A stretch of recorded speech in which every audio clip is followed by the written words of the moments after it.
Igbo ekene m unu. Igbo mụrụ nze mụ ọzọ. Ọ ka bụkwa Igwe Credo mmanwụ ọmụ na-ekwu nke iziru na abịa m ka mkpegodulu na ekpele ọnwa ọfụ. Ekpele m bịara ikpele unu wee ogologo ndụ na-arụ isi ike, ive akwapụ na ive enwe. Mgbe ekpele ọzọ m bịakwara ikpele unu bụ eziokwu bụ ndụ.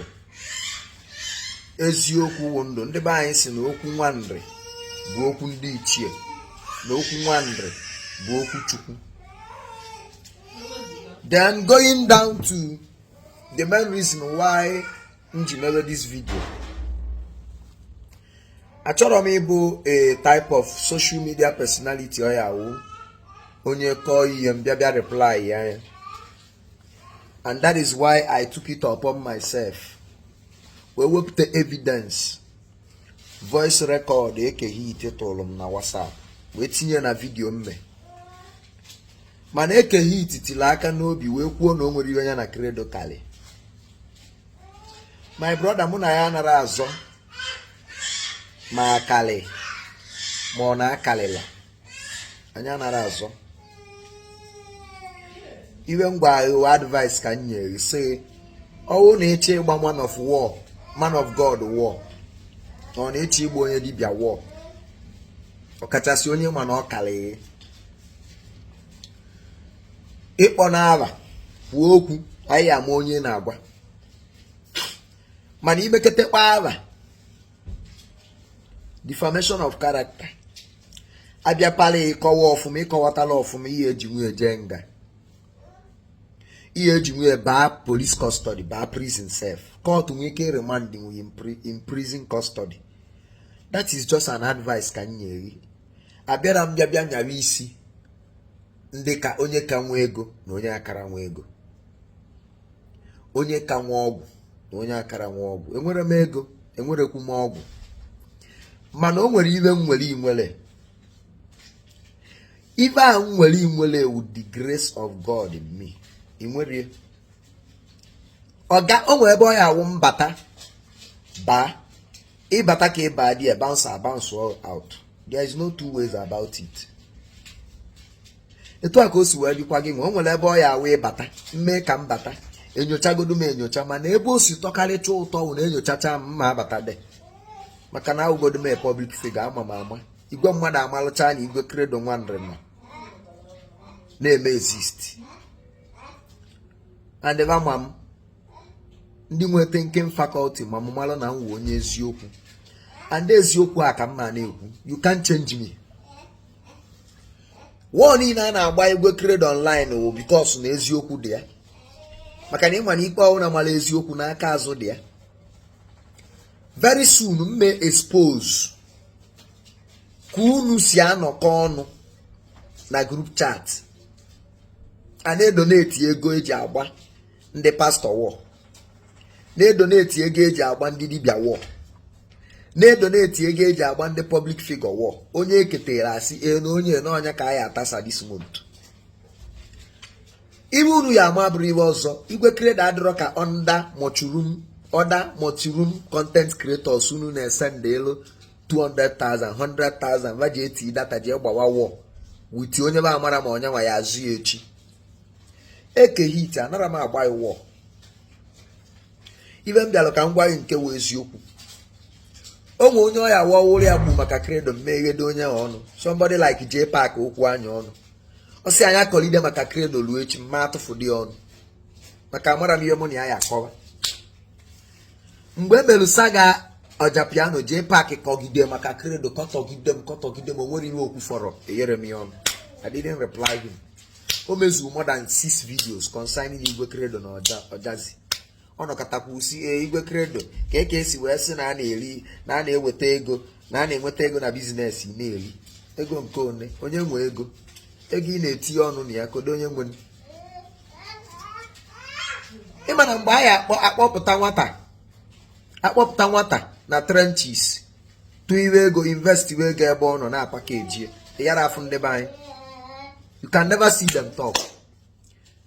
Mana ka emegide ihe a ka ego pụtaba onye ọwụ na-aza ka eze azụ bịa malụ na yes na ego na-apụta ndị enyi dị ike percentage. Mana mgbe anọ na-atụ 4.2 million naira onwere onye pụta.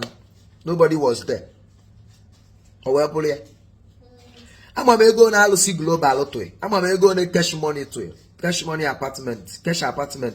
Ama m ego na DRK group tụị. Ama m ego na H money tụị. Ama m ego na different ndị be anyị ndị Igbo, ndị ụmụ Anambra steeti, young boys ndị Anambra steeti ji maka m. Ndị mkpọcha sịba biko na mmiri na-erikwe m. Na ọja pịa na-akụcha na o nwekwa iwe fụta anụ na mmiri na-erikwe m zọọ ọnụ m. Ha wee weta ego, wee tie ego. Ha wee konu kọọ Tiger with Tekno wee kụọ Igbo piano. These people mkpọrọ aba tụta 30 million. Ha wee kụọ Igbo piano, ego piano with Tiger na Tekno. Emechie weta 9 million eji wee enyelu Tekno for musical video appearance. Mụnwa who Credo konu call those things. Nobody knew. So J-Park, the mmadụ dị ka J-Park if tana aka about me online, you can never see me reply him. Kemuni aya akọkwan. Ịghọtago? Mana agwa m J-Park si ya na n'ibe niile ị na-ekwu maka Igwe Credo promotion ka ị na-enye m. Ọ dị ka etu Waga si wee bata online na-atatụgheri agba si na Igwe Credo nke a ji mee nke a ji mee nke a ji mee. Waga ji onwe mgbe m ji sị na nwa dibịa. Ibe nwụwa aka ji ọfọ anụ m enedo ọfọ ngwulube nna m anya ọfọ ike nga agụ nkwọ. It doesn't stop me from going to church. It doesn't stop me from worshiping God. It doesn't stop me na onwe dibịa kpọọ m ọlụ na maghara ejeli ọlụ na. Ịghọtago? Forget about ụwa a na-agba anyị ma ndị anyị na-agwa okwu. Forget about okwu a na-ekwu online anyị ma ndị anyị na-agwa okwu. Ụfọdụ nwere ike si Igwe Credo iri chego ego akwa gba ọsọ banye Zion. I called akwa this morning, congratulate enye maka nwunye mụrụ nwa yesterday night. Congratulations lọla akwa on your bouncing baby girl. Ọ dịrị easy. So anyị ma ndị anyị na-agwa. So ibe m na-ekwu wee ke hit mụ na ya bịara ịbịa gbagha. Ịka nwa ego, ịkakwu nwa ọgwụ. Mana o nwere ibe m nwere ọ ya awụ idinara na lalụ ọla for 100 years yara enweta nwe. Olesi m ichi yala azụ. So I want you ịbata online for advice mmadụ nye you take the advice. The reason nji wee tụọ evidence ebe ikwulu n'ihe eje ya Ebuka Obi mgbayalụ for mentioning his name. Even ji tụọ ya online wụna ọwụ na nkwuche that na ewetara m evidence with your voice or your video ebe agree na ihe ekwu that. Ndị gullible people, ndị depressed people nọ online ya asị Igwe Credo onye egburigbo ọnụ. Mana evidence dị. Kewi ya akọ. Kewi ịchọ ịkọ. Ọsọ sitiriti ka ya agwa na Igwe Credo na ọ wụrụ Igwe Credo gba gị ga-eji ekwu ya lie ikwu. And ka m gwa gị eziokwu because na m fụrụ n'anya ka m ji mee that video. And even ji wee mee nye wụ na m enwetaghị intel na a na-achọ ịpalị ọ wụ na ị mara ịmalụ. Because ị mara onye kpọrọ aba na video. Ichi ịma njakịrị ichi ịkpali ya m online ichi dị popular mana ị na-akpa abụ dị careful. Enwe ndị wụ brand. When they were just online presence people. A brand will not allow you to talk shit about him and go scot-free. Maka any shit you talk about a brand, a person, mentioning his name, enwe go damages e cause ya. And ọgbara akwụkwọ na court with evidence e akwụkata damages ụwa agwụ. Ede indebted to somebody ụwa agwụ egwu. Moto anyị fili na na-eji abịa atụ mma. Moto anyị fili na na-ebu atụ mma. Eme gịnị? Ịmali. So onye ọwụna fia asaa na abọ n'anya. Ana m afụba video ebe ị na-eto ọnụ na ị nwere ọgwụ na nke ọgwụ na-alụ alụ 4 days mee nke ma. Many people are calling me, contacting me on my private. N'isi na ị nwere ọgwụ na ba dị ready ịbịa ka ị gwọ ọrụ ọgwụ a ọwụ na ọlụlụ ọrụ.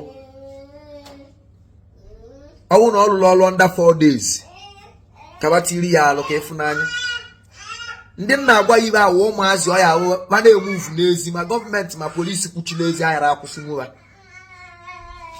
Ụmụazị Niger Delta militant kpọọ mụ si na ha si na ị nwere ọgwụ and na ọgwụ ị na-alụ ọrụ 4 days.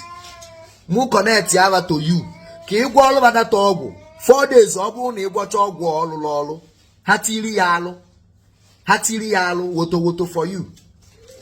Ịpụta on social media because na ịgụrụ akwụkwọ ị nwere eduke ị nwere knowledge fundamental knowledge ị na-akọtoli na ị nwere ọgwụ ọgwụ na-eme ihe nwa iwe ka nọrọ ka ị nọ n'elu n'ụlọ ana ka ibi ịlụtabe skyscraper eji lifta aligo unu na-aghọrị ndị unu na-aghọrị ọgwụ ị na-agwọ ọ gị nwa na-eme ọgwụ ị na-agwọ ji alụ ọrụ ọ bụ na ebe ị na-alụ ọrụ ọrụ ị na-alụ na mmụọ nọ n'ebe ị na-eme ọ mmụọ ị na-alụrụ ọrụ wee ibe ya etinye aka n'ọgwụ ịgwọ n'ọgwụ na mkpọrọgwụ ịgwọrọ mkpọrọgwụ ikechi ọ wee lụọ ọrụ ọ bụrụ ba ya egburu igbe ọnụ enwe ọnshọn mmadụ na-ebu and ọ bụrụ sọ dibịa ya ekwuwe okwu n'isi mmadụ iwe onye a kwuru eme ọ bụrụkwa ịpịchata isi gbada oye n'Imo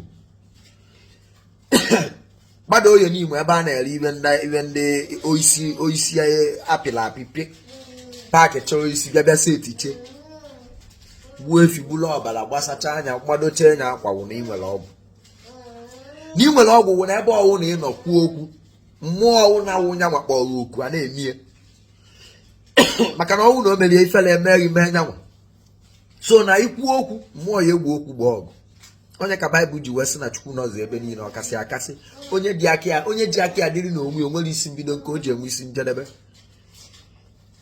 wee bịa wụlọ onye okike nke ụwa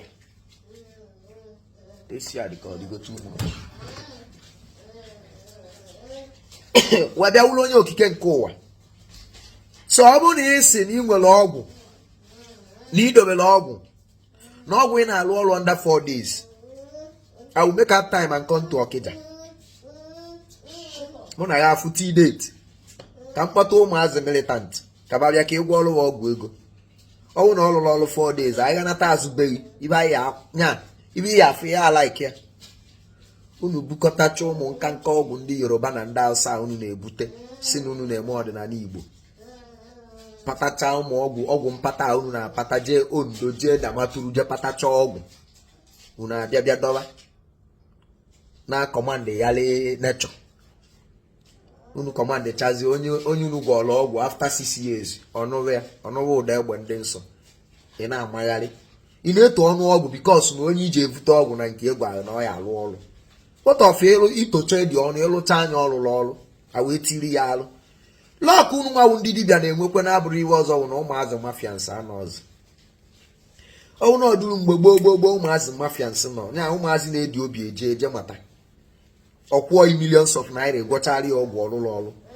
o jelu batabeghị ya like iwe gị na ya eje bikos ejire akpata etufu awụ ọgaranya na mma akpata ego nye ike ịgwọ ọrụ m ọgwụ ka ego mbawanye ịgwọchazi anya nya nne editorate ntiri ya alụ dị mma adọsaghị so my brother mụ na ya bịara ịmụ aka ọgwụ mana isisikwa ka amụ aka ọgwụ ngwa gị na ọmụ nwanre na adama ọwụla oke ite ka ịdọba beghị ma ọgwụ ọwụ na ịdọba beghị iweta deeti mbata beghị mpasịsị ọgwụ a niile onwere iwe ya eme nchọmbịa na okwu agwụ ha gbaa klọb na okwu agwụ ha onwere iwe ya eme ngwa anyị na anyị na-akpụ alụ na anyị nwa na-emerụ ọgwụ na anyị nwa na-emebi ọgwụ na nri na anyị nwa na-emebi ọgwụ na-akpụ alụ na-emerụ ọgwụ na indiho ngwa anyị na-enwe emu nkwọkịrịkwa eji emebi ọgwụ ọwụna na ala Igbo ọsị anya wụrụ ọgwụ batara abata si Yoruba ma Hausa bata ọnwa nri ka anyị akpọ oje mebie ya ngwa ya oke ite nye one mmebigo yara enwe ọnụ okwu ọ wụrụ itu ọnụ inwe dị onshon eji amalụ ndị bụ unu Okija niile wuzi dibịa Okija niile na-emechezi dibịa onye lụgide agboro n'ọpa Iweka ndị niile obi anọ chụsịsị n'ọpa Iweka ha ncha niile nazi na dibịa ndị onda briji niile nazi na dibịa uche dị ya ịbata online na-ekwu ụfọdụ okwu ị na-echi eche ine nwa ya anyị na nwunye ya anya na-agbata obi ya anya nye ndị na-eri nri na akpa ya anya maka aka kpalịghị ịgbaga Abuja nnata ya afịa arụ bifo na-anata Cobwest obu ha echirigo o nwere ike onwe dị ọgwụ nke ibute ka na-alụ ọrụ ghara itido bifo na-anata Chukwu weluchie gọọmenti ewelu iji na gọọmenti kpalịa m and iji na iwe ọwụ na gọọmenti ya afụ kwuo na ịdị guilty wee kpalịa m that is law the rule of law dey on your own dịka nsi wee gwa isi na-evughị na iche na gị na ndị dibịa ibe ịkwụ ntaji anya karịa n'ọrụ dibịa etu a ka o si karịkwuo n'ọrụ pastọ ntaji anya karị n'ọlụ dibịa iche na gị na bakwụ most of the war na-agbaghị online agbaghị nọ ndị dibịa na sponsor ya ihe ekwete so ka uche dị ya. My advice to you ma ndị na-akwụ ụgwọ kaba na attack Credo kaba na-ekwu maka gị kaba bịa na-agba war about you online. Abụrụ m that kind of person. Ya na ego m maka inwere ego. Ya na ego m inwere ego idobele ego inwere shisha. Iju ese Credo agwa the type of calibers of men mụ na ba na-eme ka ihe. Maka na agụbagodu na Anambra steeti ma na southeast ndị dibịa mụ na ba mekọgo iwe ma ndị dibịa mụ na ba mekọgo business ma ndị dibịa mụ na ba njego beba ego akwa ọkụ ego mmiri enwile ọkala akwụ izgo eze obi nwa ego mighty thunder na nteja abụọ. These are the 4 dibias njego beba. Awụrụ ebe ọ na-akụ gbamgbam ka m na-aba nchọmkpọrọ ya ala somebody kwuru ya egwu kpọọ m one day on a Sunday day si nkwado ka anyị jebe eke hit na ọ kwuru ya egwu na ọ chọrọ ka o je prezent ya egwu ọ kụrụ nsị ana m anarị ụrụ ebe ọ na-akụ gbamgbam ka m na-eje anara m aba n'ụlọ egboro fensị maka na be nna m fensị dị ya so iwere ile igwe eze ọnụ my brother mụ na ya bịara ịma aka ọgwụ ma mụ na ya bịa maba aka onye bụ ụzọ kpata ego ma onye whatever iwe ọwụ na ị na-akọ iwe ngwa pure truth take correction ebe abeghị ọnwụ na dibịa ka ị na-eme face dibịa ị na-eme rapụ ndị pastọ na-akọ maka ndị dibịa ọkpọrọ gị afa do your thing ọkọcha omechi ọnụ gị wawụ pastọ dibịa na-akọ maka gị do your thing dibịa kọcha as long as na ọkpọrọ gị afa ọkọcha omechi ọnụ and that's all. Life goes on. Anyị niile wu Igbo akịdị gbalụ m na gbalụ nwunye dị m iwe onye na-eme ya gazieli ọnwụ na ọfọ ikwu ọtọ ya na-apụta online na-akọtọrị agba ike adị serious dị busy na-emere onwe ya iwe without interference ya da amaghị n'iwe mmadụ kọrọ online. Isi na ndị pastọ nọ biznes ka ba na-eme gị nwa nke ị na-eme ọlọ biznes ọnwụ na ewetara ego gwọ ọgwụ ihe eri nri ọnwụ na ịgwọsi ọgwụ ịlụ ọrụ abịa tụọ mma atụrụ mma mụ ihe eri nri anyị makwana ibe a na-alụ so uche dị ya zụọ onwe ka ụgbọgụrụ zuo oru imela atọ onwe gị mgbe anyị si ọwụkwa na ịma ndị na-achọ ịchalenji ndị na-achọ ịbata ka ịchalenji we ka ndị a pụtara gị paseri isemo ihe riche nwunye uche dị ya ndị ị na-eme dibịa chọọ kọntaktị nwee kọntaktị ị na-eme dibịa nwee kọntaktị ịkpata ego na dibịa awụrụ all about ije event na-aghanye ego enu a na-ese vidio iwere ego a unu na-spend iyeri na event unu na-aghanye ego na-eme paparazi ka a wee fụkwa na unu na-agwọta ọgwụ na ọgwụ unu na-alụ ọrụ unu ji aghọrị ndị unu na-aghọrị iwelie ịchụrụ kọntaktị gbaga Abuja jee chọọ ụlọ ofu AIG meti enyi ọ ya wee nwee ka oskepụ si dị ebuo kọl asị livam bifo na akros Okija asịgosi livam ọwụrụ DSS gbaga Abuja jee chọọ kọntaktị na a na-eme eghoghogho intimidation aka na-eme pịa kọl abata hụ ya eke hit livam onye agwa alụkwa agwakwa ya ọzọ agwa ya na kọntaktị dị kwete na kọntaktị dị na ọ bụrụ iwe ụmụazị ka a na-eme. Thank you.